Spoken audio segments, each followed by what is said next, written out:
Maulang umaga sa inyo mga kap. Shit, wala akong boses. Pakawala na naman boses ko. Ay ay ay. Anyway, dami tayong errands today. Well, hindi naman talaga marami, pero eto. So last weekend nag-ride kami ng NK Cruise sa Clark, Cafe Dia sa Clark. Alright. So while on the way, unfortunately, minalas na naman tayo. So yung oil coolant natin nabutas.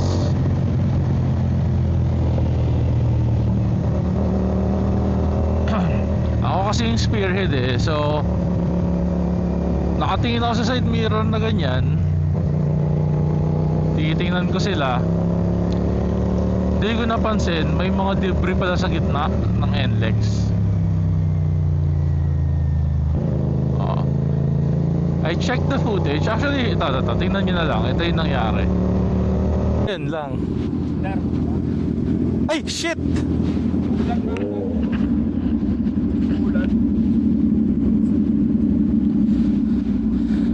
Tagas coolant.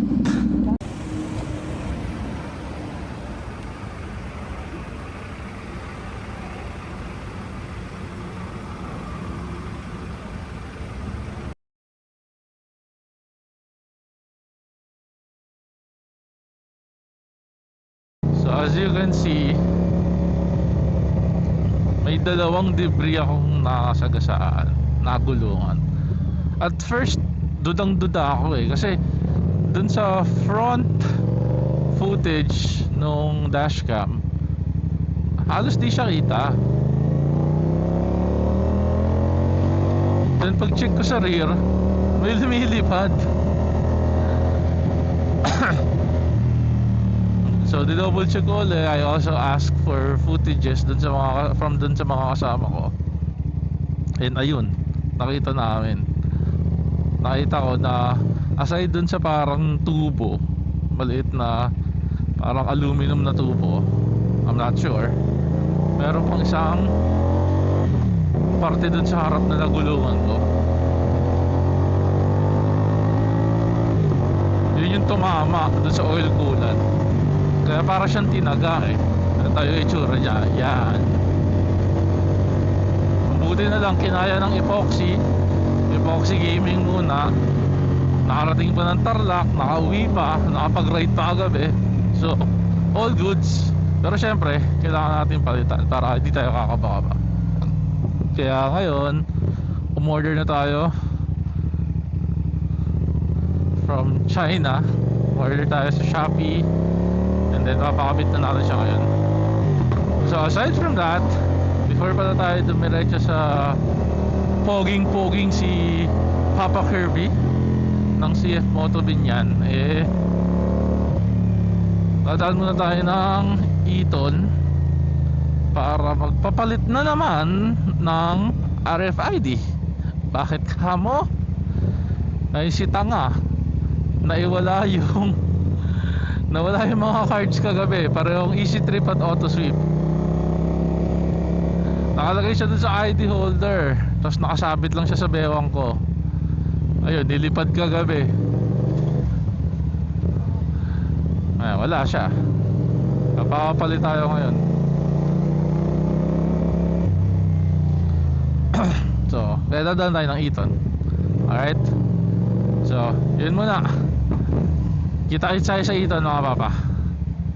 I wonder anong process pag lost.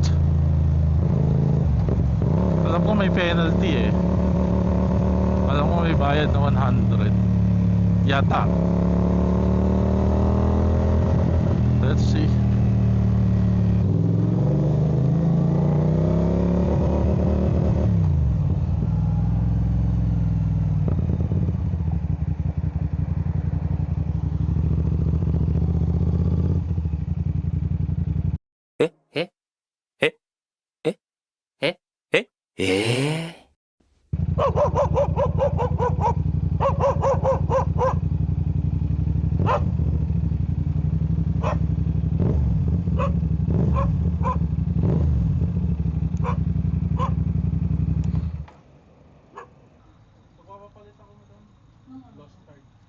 pag lost card, saan ba punta nyo? Ha? Saan ang punta nyo?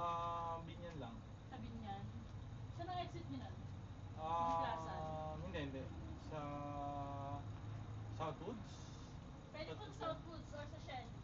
Shell. Ang Plaza. Sa Shell. Unang Shell na madadaanan. Saan banda doon? Katabi po ng KFC.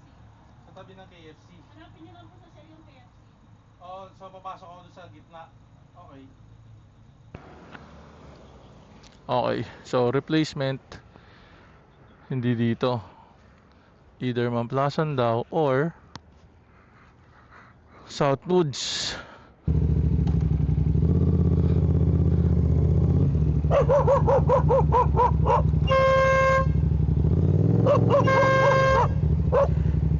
Putang ina mo ko.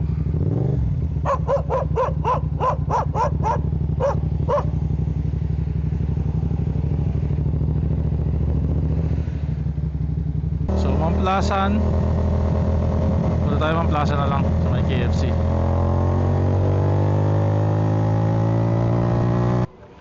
So ito pala.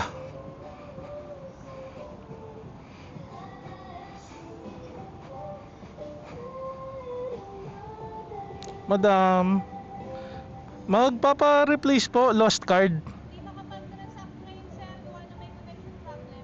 Okay, so hindi pwede. Hindi po ngayon makapag-transact. Pag minamalas ka naman. Ay. Okay. Diretso na muna tayo kay Kirby.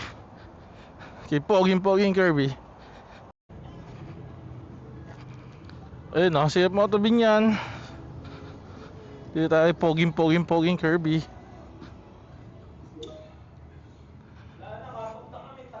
Hayop pa. Ang yabang mo porket may lifter ka na.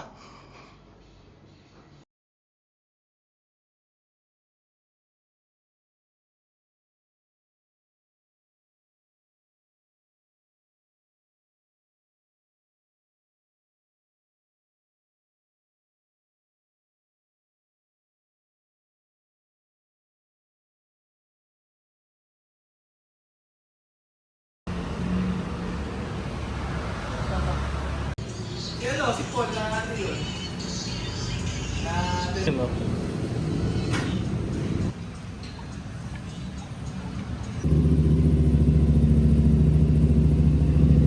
So ayun nga hindi ko alam na hindi ko pala nabago yung setting nung camera pag alis ko ng CF Moto. So yun, the rest of the footage naka time lapse siya. So ito, voice over na lang tayo.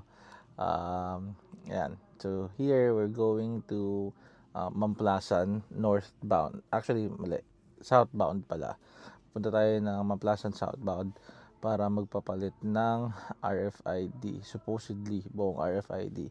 Now I found out na pwede palang card lang ang papalitan. So for auto sweep, sobrang dali ng process. Okay, as you can see here, pipicturean lang nila, or actually pipicturean mo lang yung RFID mo, sisend mo sa kanila or bibigay mo sa kanila, papakita mo sa kanila, and then that's it. Papalitan nila yung card mo with the same account number. Walang kailangan mabago. Pag low balance ka, they'll just ask you to top up, and that's pretty much it. You just have to pay 100 pesos for the penalty, and then that's it. Ngayon kay Easy Trip, it's not so easy, unfortunately. I mean, kung tutusin, madali pa rin siya, but then it's not so easy. As you can see here, kailangan kong umikot ng Santa Rosa kasi kailangan kong pumunta sa mismong office. So I had to go to Santa Rosa and then ikot balik ng Mamplasan doon sa may office ng Calax, and then kailangan kong pumila para mapalitan yung card. So different windows, technically 2 windows. The first one is dun kinuha yung details, and then after that, second is payment. After the payment, saka pa lang gagawin yung card. So gagawin yung card mismo doon. So ipiprint nila yung card, and then once done, that's it.